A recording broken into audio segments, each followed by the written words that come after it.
Okay, I have 2 o'clock, so I think we'll go ahead and get started. I want to welcome all of you to our November webinar, which is happening during National Family Caregiver Month. And so our webinar this month is on caregiving, and the title is Looking Out for the Caregiver. All of your lines are going to be muted throughout the program, but you're welcome to type questions in the chat box, and we'll answer as many as we can at the end of the program. We also will post the recording and the slides in probably about a week, and you'll get them on our website, and you'll get an email if you've registered that will let you know when the slides and the webinar the recording are available, and you're welcome to share them. And please complete the brief feedback form that's at the end of the program. That's important to us in terms of planning future programs, both for our webinars and for our newsletter articles. So today, we're going to explore the topic of caregiving. And especially during the pandemic, I think it seems to even heighten the issues and the needs of caregivers as well as patients. We thank the American Psychological Association for their partnership with us on this program, and we're addressing this important topic with Dr. Courtney Zimmerman. She's a pediatric health psychologist in the renal department at Texas Children's Hospital. Her primary clinical interests are assessing and improving mood, coping, adherence, and adjustment to a medical condition and treatment. Courtney, I'm going to turn the program over to you, and you can tell them more about yourself and continue with your program. That sounds great. Thank you. Can you still hear me okay? Sound great. Just making sure. Thanks. Thank you again for having me today, and I'm thrilled to be discussing this topic with you all because I feel pretty passionate about it myself. As Ms. Nickham mentioned, I do work primarily with children, adolescents, and young adults, and also their families. So I spend a decent amount of time talking with parents about different aspects of being a caregiver for a patient on dialysis. And I feel very strongly that we need to always be considering how the caregivers are doing as well, because we need to be able to make sure they're doing okay in order to help patients be okay too. So I'm, again, happy to be here talking with you all. From a personal standpoint, just so you know me a little bit better, I know it's hard when we can't see each other. In addition to being a peds health psychologist and working in the renal department, I'm also a mom. I have a toddler at home, and I also actually have another baby on the way. So I have that aspect to throw in there, as well as the psychological lens. I also have the lens of being a mom and a caregiver in that sense. So again, thank you. I'm happy to be here talking with you all today. We will go ahead and jump in. And we've saved some time for questions at the end, so feel free to type in the chat box if you have any questions. If I do have time to weave it in during the talk, I will, but otherwise I will try to address all of it at the end. I wanted to start out by reviewing really quickly some of the results from the dialysis patient citizen survey that was, these were published in January of this year, so just before COVID really hit us pretty hard. But I think that these are interesting. So basically, there was a survey that was sent out, and caregivers completed that survey, and they described concerns in a few different areas, and I wanted to review those with you all, because I think that they're very pertinent for our talk today. So in these 3 different areas, the first one was responsibilities. So caregivers described providing assistance with shopping, housework, preparing meals, transportation, and managing finances.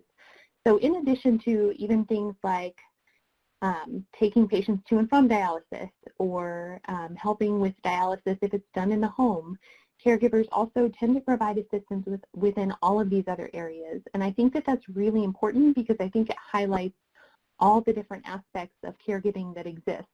And that's potentially, if you are helping to care for someone who's not in your household, that potentially you have those caregiving responsibilities as well as taking care of your own household. So you're kind of doing 2 or 3 jobs here, which is good to keep in mind in terms of thinking about how that can impact us. And I really think that that bottom statement in the first box is really important, that more than 2 in 5 caregivers are providing constant care.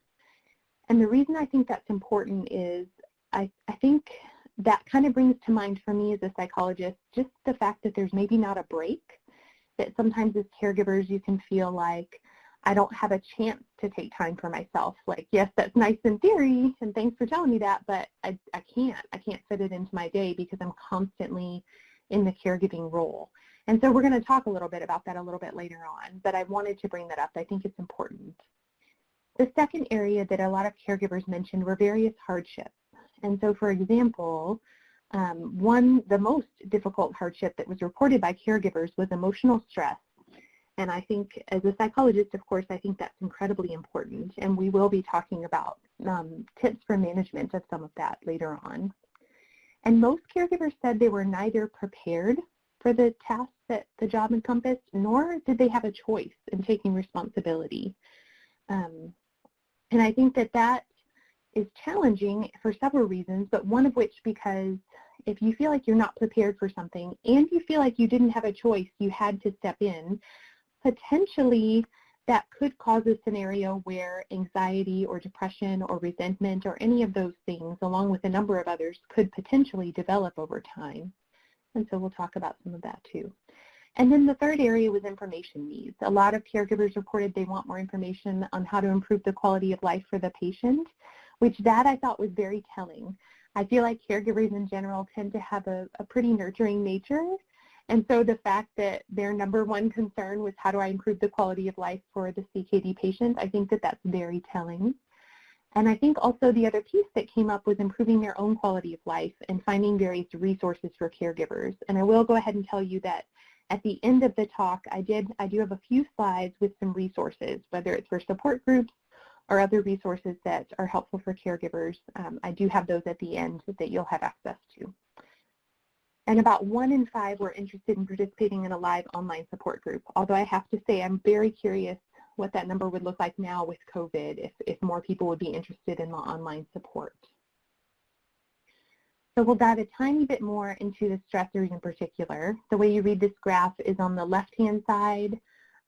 Those in the dark red, those are things that caregivers identified as very much a strain, and then it decreases in intensity to the right-hand side where the green bar, the light green, shows not a strain at all.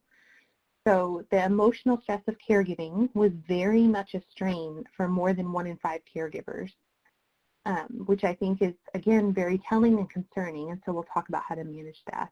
And more than 3 in 5 caregivers said that they didn't have the choice in whether they could step in and take responsibility or not.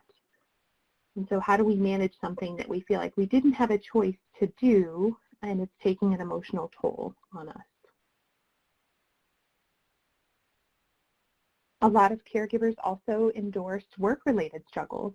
So they reported difficulties, for instance, over 3/4 of participants reported difficulties in either going late to work, having to leave early, or taking time off during the day to provide care. Almost 1/3 of participants had to take a leave of absence, and then a little over 1/4 of participants went from working full-time to part-time or had to cut back hours in some manner to help accommodate the caretaking situation that they were in. And so again, I think this is important because this is highlighting that the caregiving that you're doing is potentially impacting you emotionally, it's potentially impacting your work and other areas. So these are things for us to keep in mind. A couple more slides of the data here. They also asked caregivers about the various challenges they were facing in particular. And the most frequent challenges that caregivers faced were related to fatigue, whether it was caregivers being tired and exhausted, or whether they felt like the other person, the care recipient, was too tired to receive and or implement help. And a lot of people also brought up the idea of changing roles since the illness. So sometimes whether you're looking at maybe your spouse ended up on dialysis and now instead of kind of a partnership, maybe you feel like you've had to step in and take more of a lead and caretaking role. And then the partner on dialysis perhaps feels like, how do I help in those situations? when I feel like, I'm really tired from dialysis, or I have to go to dialysis, so I can't be present at home doing X, Y, or Z. And so I think that all of these things are important, and again, just helps us think about all the various areas where caregivers could use some support. And then finally, caregiver needs. As I mentioned before, from a very sweet perspective, I think the most frequently mentioned caregiver need is centered around improving the quality of life for the care recipient. And again, I really think that speaks to the nurturing quality of caregivers. And then right below that, also very important, is this idea of how to improve quality of life for myself. And so we're going to talk about some ways to do that today. And when I work with families, I told you I work mostly with kiddos and teenagers. So when I work with parents who are the caretakers in that situation, I will often use the analogy of being on an airplane. And if the oxygen masks come down, you are instructed to put the mask on yourself and then place it on your small child. And the reasoning for that is similar to what I think of in terms of being a caregiver. You have to take care of yourself in order to be able to be there and be present to take care of someone else. So even though it may feel like I don't have time, how am I possibly supposed to squeeze another 5 minutes in my day for something that seems like a luxury? I hear what you're saying, and a lot of families ask me those kinds of questions. And at the same time, I would point out the fact that in order to take care of someone, you have to be present yourself. You have to be somewhat okay yourself. And so in that sense, taking care of yourself as a caregiver is very important. So let's summarize that briefly. Caregivers really are giving their best and are concerned for the patient's quality of life and their own. Mental and emotional health is very much impacted, and we also saw there's work impacts and impacts in finances potentially, as well as other areas. And so then that question really is, how do I take care of myself while I take care of someone else? How do I make that happen in a reasonable sort of way? So I wanted to take, I'm going to put these questions up here. I wanted you to take just a minute and read through these questions, and I'm happy to read them out loud to you as well. But just answer these for yourself.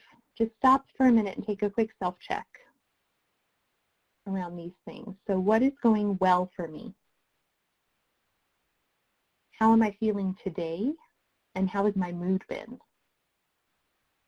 Do I seem more cranky than usual? Am I feeling overly stressed? Have I been pretty withdrawn from family? What does my sleep look like compared to quote-unquote normal? What are my eating habits? Am I so busy that I'm just constantly on the go and only able to get fast food or grab a sandwich here and there? What about relationships? Am I keeping in touch with family and friends? And that one, especially now during COVID, is very important and very challenging to do. How is my work going? Am I able to focus on tasks? If I feel like things aren't going well, what do I do to handle it? What's my coping look like? And then the last question, do I have any me time or self-care time? And parents will often laugh at me when I get to that question. So we're going to jump in more here. And then when is the last time I did something for fun? And that question gets a lot of laughs because sometimes that just seems to be truly a luxury for caregivers. So let's talk a little bit about general habits. These are things that you have heard of before for sure, but they are important here too. So I'm going to run through these before we dive into some of the more kind of psychosocial aspects. Sleep hygiene is important. Yes, I can tell you that 8 hours of sleep is ideal, and research shows that's the best for you. And your response would probably be, I don't have time for that, or I would love to do that, but just can't. And so again, with these things, let's keep in mind what's realistic for you. So if 8 hours of sleep uninterrupted is just not possible, let's talk about other things that you can do around bedtime even. So if you are busy during your day, if you are running back and forth between your caretaking duties, your job, you're a parent, you're a child, you're a brother and a sister, you're having to deal with all of these roles, if during the day you are constantly go, go, go, go, go, and then you expect to be able to brush your teeth, lay down, and go right to sleep, that's probably not super realistic because your brain is still really going to be racing with all the things that you've been rushing around to do all day. So what I would challenge you to do is if we can get in even 15 to 20 minutes of some sort of bedtime routine. I know a lot of times people think of children when they think of bedtime routine, but it's important for adults too. Even 15 to 20 minutes where you say, okay, during this time, I'm going to slow down, ideally not have screen time, whether it's phones or TV or laptops, tablets, whatever, and prepare myself for bed. And that seriously can look like something as simple as I'm going to go wash my face, I'm going to brush my teeth, I'm going to have a book by my bed that I'm going to read a page of right before I go to bed, and then we try going to bed after that. And the difference, again, is that just that idea of if you're rushing around all day, you're super busy taking care of everyone else, and then you just try to brush teeth, jump in the bed, and go to sleep, that's going to be really challenging for your brain to shut off. Versus if you start using some sort of bedtime routine, it cues your mind to help calm down your body and prep it for bedtime. The next point, eating. Again, these are things you've heard before, but eating is very important as well, healthy eating. So whether this is I'm going to start incorporating more vegetables or I'm going to try to eat a balanced diet and those sorts of things. Healthy eating is important. If you are not able to sit down and eat a home-cooked meal for every single meal, first of all, that's very understandable. But second of all, think about something smaller that you can tackle. Like maybe I'm going to think about adding more vegetables into my diet during the week. Exercise is also very important. So whether we're talking about traditional workouts, if you are able to get to the gym, great. If you're able to go for a run, fantastic. But if you need something more feasible, that's how do I work it into my day with my busy schedule, then seriously simple things like taking the stairs instead of the elevator, park further away when you're going to the store or somewhere else, walking places when you can, those things do make a difference. And exercise does boost your mood even a tiny bit, which is important. We're looking for little bits of improvement here. If a large improvement feels too drastic or you feel like you don't have time for an hour-long workout 5 days a week. Structure for your day and your time. So if you are someone who does have everything kind of structured and you're set to go, that's good. Structure is typically very good. If you are someone who is struggling a bit more with putting structure into place, especially with COVID and potentially working from home and all of these other unique aspects that we're all dealing with here in 2020, I would encourage you to try to add a little bit of structure for your day. Even if if your morning meetings are varying and you don't have a set time you have to be present in your home office, for example, I would still challenge you to get up around the same time, plan to be in your office around the same time, and just set that structure for yourself because it will help, and it'll help set boundaries too eventually. And then we'll talk about boundary setting too, so making sure that you have enough of yourself left to give too. If you're constantly trying to help people and saying yes, yes, yes to all of these projects, I want to make sure that you have time for yourself too. So being able to say no when you need to, or even being able to postpone and say, I really want to help you with that. Let me try next week helping you with that if I can, because this week I am booked or I'm swamped, and seeing the response you get from people. Let's dive a little bit into emotions. So think about these questions for yourself. How am I feeling? Am I trying to hide, ignore, or suppress emotions? And if I am, how is that going for me? And a lot of times families will talk about, well, I don't want to show that I'm upset or that I'm stressed around my child or around the person I'm caregiving for. And I totally hear that. And at the same time, I would express the challenge there that emotions are very normal. You need to allow yourself to feel and give yourself a little bit of grace and be kind to yourself because, again, this year is very unique in and of itself, on top of being a caregiver and all the other roles that you have to play. So let's talk about emotions a little bit more. So here we're going to talk about sadness, and really we're going to be talking about symptoms of depression. So that may look like sadness, just being sad. That may look like withdrawal. Are you kind of shut in a little bit more? Are you not reaching out to family and friends as much? Are you kind of sticking to yourself? Are you feeling apathetic? So are you feeling like you're not as motivated to do things that you enjoy? Are you finding it hard to enjoy things when you do engage in them? And also for some people, irritability can sometimes be a symptom of depression. So are you noticing that you're much more irritable, much more easily irritable than usual? So what can we do? What are some tips around these pieces? So one, again, is communication. People can't help to support you if they don't know how you're feeling. And so if you are constantly saying, I'm fine, and trying to suppress it, first of all, eventually it will come out somewhere. Whether it kind of leaks out over time or explodes, your emotions do show themselves at some point. And a lot of times with little kiddos, for example, I'll give the example of if you have a beach ball in a pool of water and you push it down, it comes up at some point. You keep pushing it down, but if you let it go, it's popping up somewhere. And that's kind of the way our emotions work. We can try to suppress them, but usually they will come out somewhere. So what are some tips to manage these pieces? One is doing something you enjoy. Sounds very simple, but it actually can be very challenging for someone if they're really struggling with depression, or even just finding the time to do something you enjoy. But this is very critical. It's a behavioral concept or psychological concept we call behavioral activation, where you're doing something that you enjoy with the idea that it can help your mood even a tiny bit. So really trying to find something during your day that you can do that you enjoy. Social support is key, so communicating with others, whether that's support groups or just talking with your family and friends, that is very important.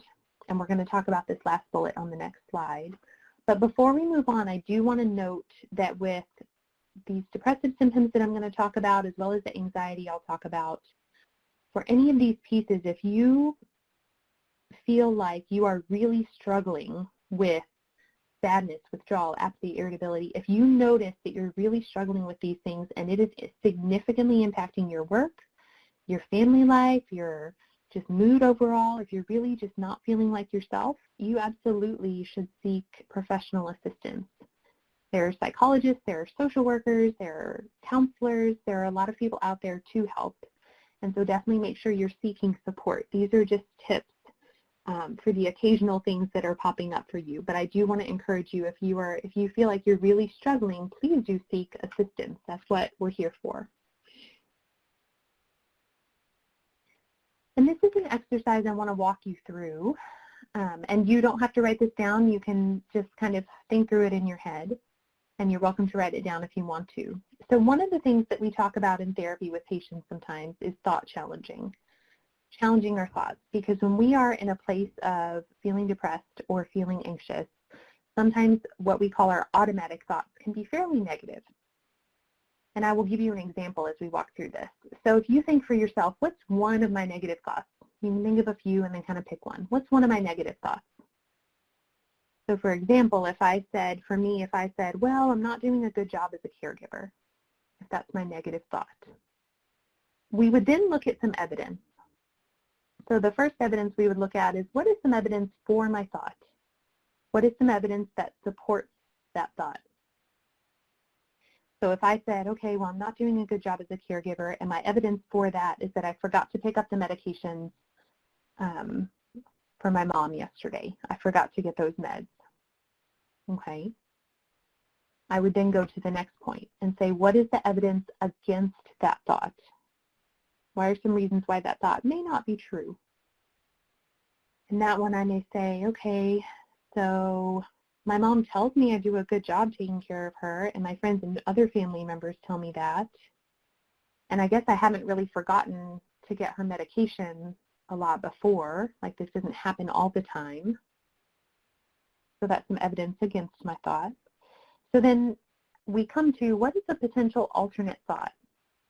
Meaning, if my initial thought, my automatic negative thought was, gosh, I'm just not doing a good job as a caregiver, what is an alternate thought? So my alternate thought could be neutral or positive. So it could be, okay, so I'm doing an okay job as being a caregiver. Yes, I forgot to get the medication yesterday, but most of the time I do an okay job with it. Or even, you could argue for a potential positive thought of, yes, I forgot the medication yesterday, I forgot to pick it up yesterday, but a lot of people are telling me I'm doing a pretty good job with this whole caretaking thing. A lot of people are really singing my praises and thanking me, and so maybe I'm actually doing a good job. And so again, the point of this exercise is that our thoughts are just that, they're thoughts. So we need to recognize that and challenge those sometimes, because if we're in a place where we're just not feeling great, it can be easy for us to think kind of negatively. And sometimes we need to challenge that with some of the facts that we have.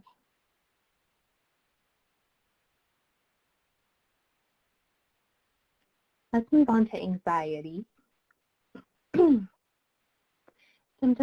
of anxiety could include stress, racing thoughts, tense, increased sweating, increased heart rate or breathing. And the same thing here, anxiety doesn't go away if we avoid it or try to suppress it. And oftentimes, especially with anxiety, it's counterproductive and actually makes the anxiety worse if you try to avoid. And much like I said for depressive symptoms or sadness, again with anxiety, if you are feeling incredibly anxious, you notice it significantly impacting you, please do seek professional help. You can ask your PCP for referrals. You can call the insurance company and ask for a list of covered providers, and they can get those for you. And also I want to state that, as I mentioned in the beginning, feeling emotions is normal. So there's a level to all of these that is quite normal. It's when you get to a point that you're noticing, I'm just not myself, there's impacts across my life in work, in home, and in other areas, that's when we start to consider that maybe you might want to seek professional assistance and see if they can give you some other coping strategies. So what are some tips for anxiety? One of the things I talk with patients about, some of my patients really like this, is worry time. So setting aside, I know it's another bit of your time during the day, but setting aside a 10 to 15 minute window of time where you just sit and worry. Literally, that's what you do. You can sit there and let your mind go and worry. But the flip side of that is, during the rest of your day, if you notice an anxious thought coming through your head, acknowledge that, okay, that one I'm worried about, and kind of put it in a box, more or less. Kind of say to yourself, okay, I will think about that during my time later. The point being that you're kind of setting aside this very specific time to allot specifically to the worry. Some people like that strategy and some people don't like it as much. So you have to try it and see how you feel about that. So what is something else we can do? Another couple of strategies we talk about related to anxiety. One is this idea of just thought acceptance. So this leads on a stream just refers to the concept that, as I mentioned before, our thoughts are just that. They are thoughts. Even if they're anxious thoughts, even if they are negative thoughts in some way, they are thoughts. And so we need to acknowledge that. So for some things that we may worry about, we may not have to rush and fix them right away. So it could be that we have this worry, just kind of imagine that your worry is just a leaf and it's floating down and it lands on the stream and the stream just flows by you. It's not something you have to do about right then. Your thought is just a thought. And so it kind of just acknowledging your thought and letting it go on by. Alternatively, beyond that is the second point here. Thought diffusion, so kind of thinking like diffusing a bomb sort of thing. Thought diffusion. So if I said to you right now, I want you to write down a couple of your worries on a piece of paper. Just go ahead and jot them down. You might sit there and think about, okay, what am I worried about? And jot them down. And then I would have you perhaps ball up the piece of paper, or I might have you rip up the piece of paper and take it to your nearest recycling bin or trash can and throw it away. And some of my teenagers will say to me, that seems silly. Where are you having me do that? But the point of this exercise is it's kind of symbolic, really. So again, with the idea that your thoughts are just thoughts. If you have a really anxious thought and you write it down and then you are ripping it up and throwing it away or balling it up and throwing it away, It's symbolically putting distance between you and your thought, between you and that negative thought, and then throwing it away. You are putting distance between yourself and those thoughts, and it actually can help and can make the thought seem less intense and can help us recognize that it truly is just a thought.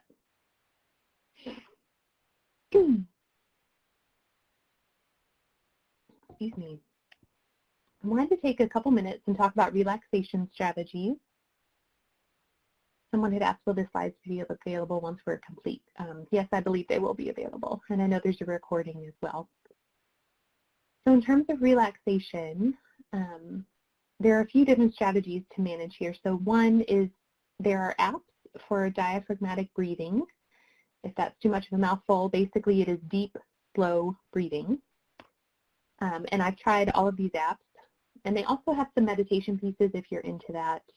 But they also have the breathing piece, which can be really, really helpful. So the point of diaphragmatic breathing is sometimes it's definitely to help you relax. But the point eventually, once you're used to utilizing it, is to be able to use it in a time when you may be stressed, when you may be in a time of anxiety, and you need to help try to calm a little bit. So typically when we are worried about something or just not feeling so great and stressed out, we typically breathe more shallowly, and we also typically breathe faster. And so the point of deep, slow breathing is that when you do that, it sends a signal to your brain to calm down. And that sends a signal to your heart to calm down a little bit. And it's kind of a big feedback loop.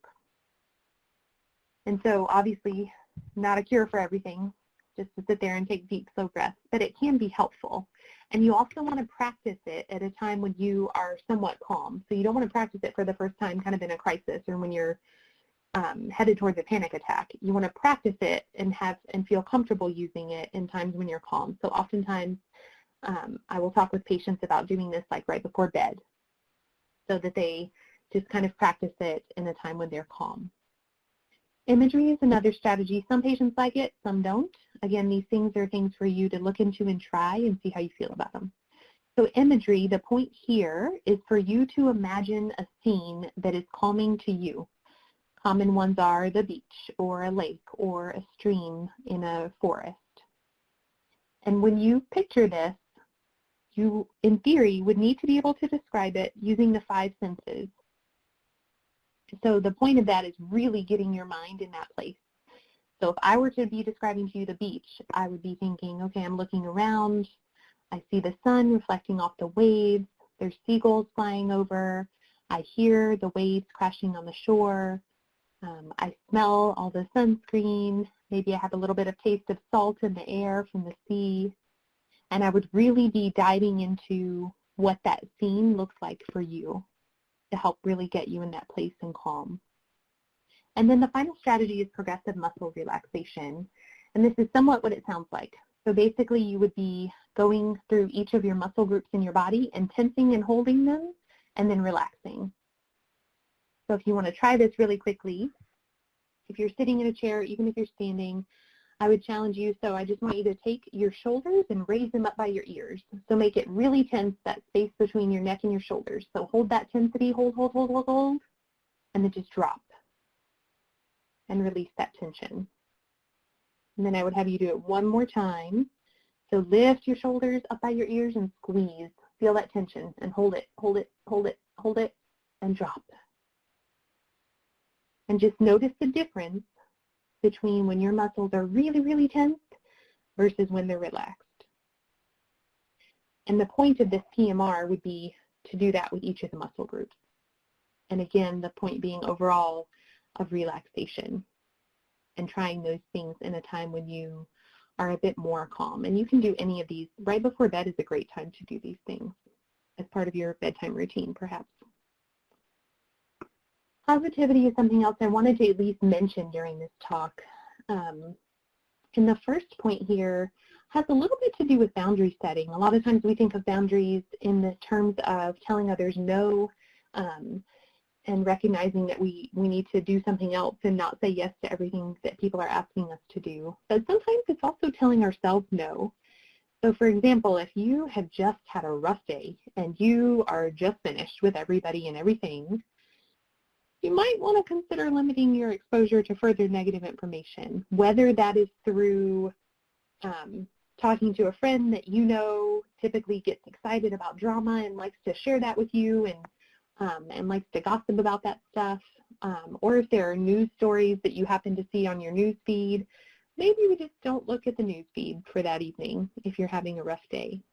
So just kind of setting boundaries and limiting your exposure to negative information, if you can, in certain situations. I've already mentioned the second point, but it's always worth mentioning again, this behavioral activation, doing an activity you enjoy. So again, this can be something quick during your day. It can be on the way taking someone to dialysis to drop them off. Maybe you crank up the radio and sing in the car. Or if you don't like an audience, maybe you do that after you drop them off and you're alone in the car by yourself, potentially. But just doing something that you enjoy during the day, even if it's quick and simple like that. Listing one positive thing that happened during your day. So kind of as you're laying there, maybe bedtime routine, something positive that happened during the day. Did somebody hold the door for you? Did you get to work without having to sit in traffic for a super long time? Thinking about even the small things. And the last point too, listing something you're thankful for, or even sending a thank you email.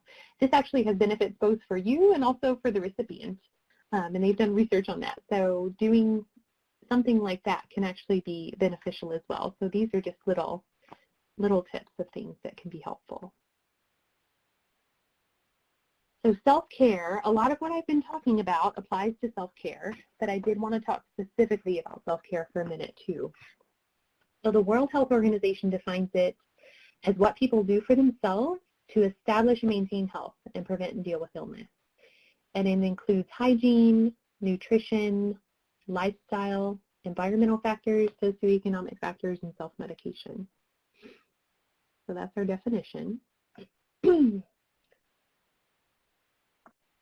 with self-care, I would challenge you to start small and pick one activity to focus on for the next week, for example. The challenge with some of these talks and discussions that I have, like today's, is that I've talked about several different things and we've talked about lots of different little tips and tricks and strategies, but it can feel overwhelming to try and tackle all of these things. So really, I would challenge you to pick one of them to focus on for the next week and see what happens. So social support. Maybe I'm going to say, okay, I really haven't been reaching out to people because it's been extra hard with COVID. So I would challenge you, call or text a friend this week. One thing. Exercise. Again, if you haven't been exercising, it's not really your thing, but you want to start doing some sort of activity, start small. Maybe I take the stairs instead of the elevator. Park a little bit further away. Healthy eating.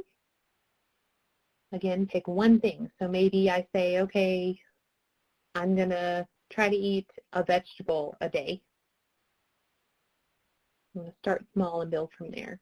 And then for me time, whether it's taking time to read, or maybe you decide, you know what, instead of a quick 2-second shower every day, on Wednesday I'm going to try and actually take a bath and spend 20 minutes in there for just myself. So starting small and picking one thing to do.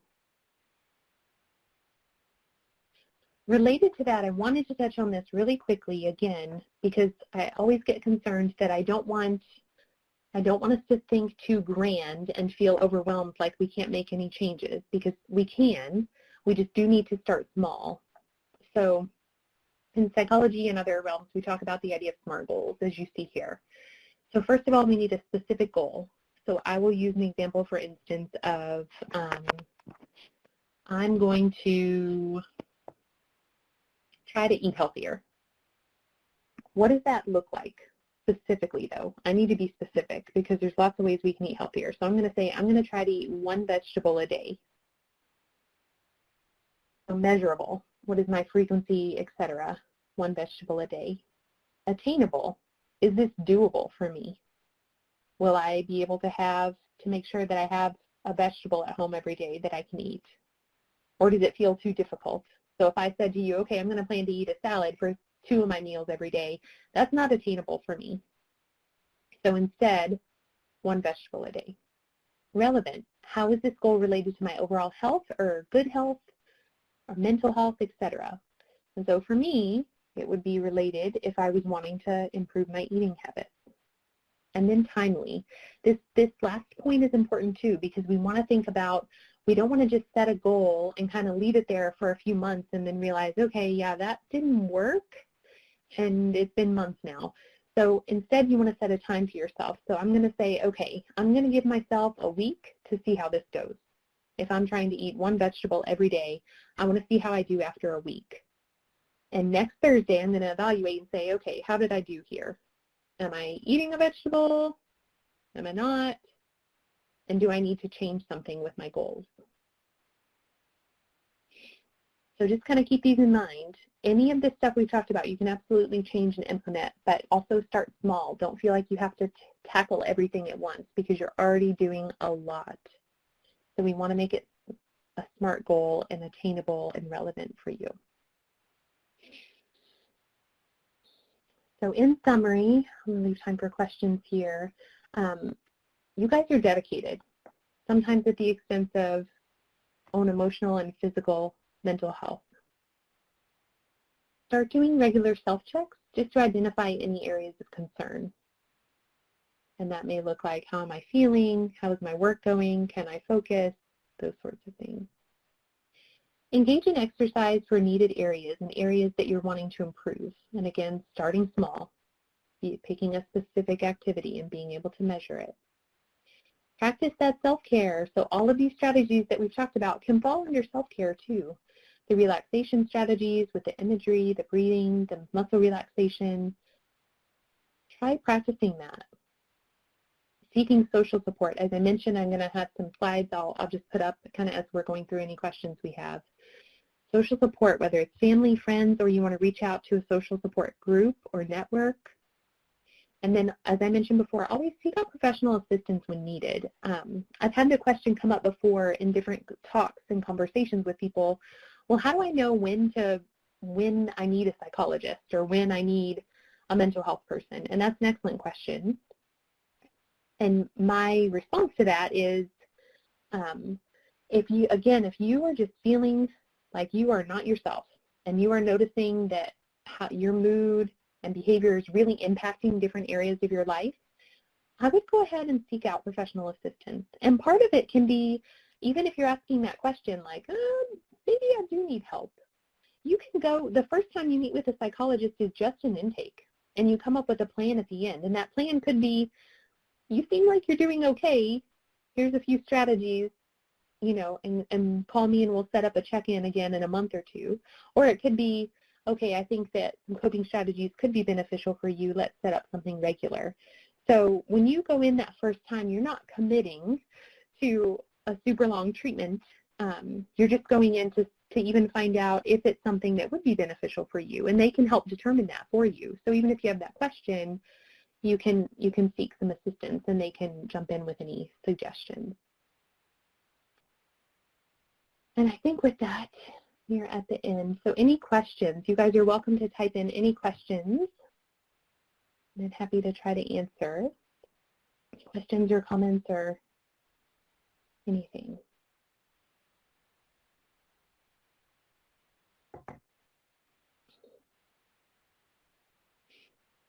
And I can try to click through. I'm going to show you here as I'm waiting on any questions. And this is kind of clicking through so you can look at some of these resources I have too. Some support groups.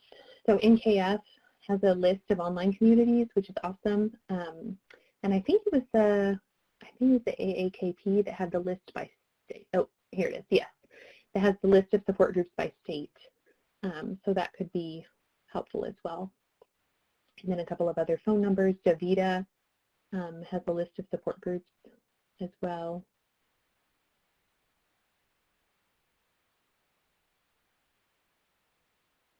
And I don't see any questions yet, but thank you so much, Dr. Zimmerman, for sharing all the information, a lot of tips for us to take with us as we go through the rest of the week and move forward. Most of us, in some way or another, I think, have caregiving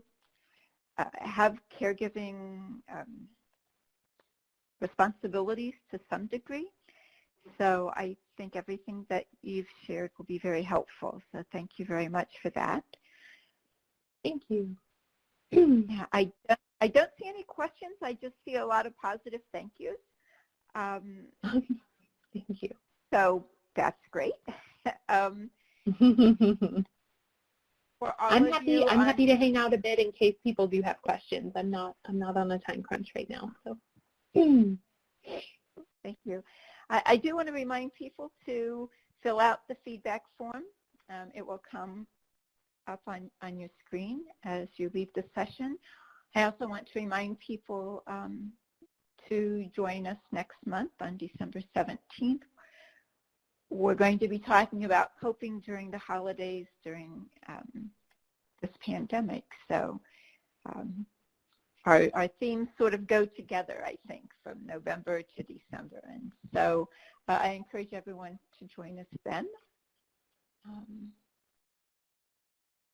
And I was just thinking that's another very timely topic. Yes, yes.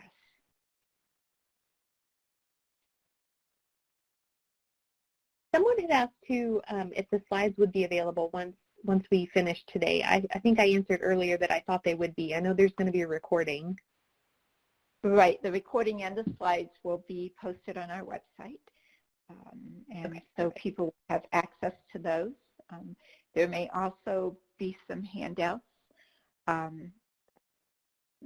that relate to caregiving that we'll make sure we put right there as well. Yes, with the yes, there should be a couple of handouts we can include. Mm-hmm. Okay, I do not see questions. I think you gave a lot of information, and I think you helped people learn some new techniques and some tips for being caregivers, and you acknowledge feelings and, you know, all that goes with being a caregiver that people could relate to, and I don't see any questions. So thank you very much, and we hope everyone joins us next month. And I also want to thank APA for partnering with us to provide this presentation. So thank you very much. And thank you again for having me. Very happy to do so. And those of you on the call, you are the first group to see the results of our DPC caregiver survey. So we were happy to share them with APA and happy that you presented them. This was the first time they've been presented. So thank you for doing that. Thank you.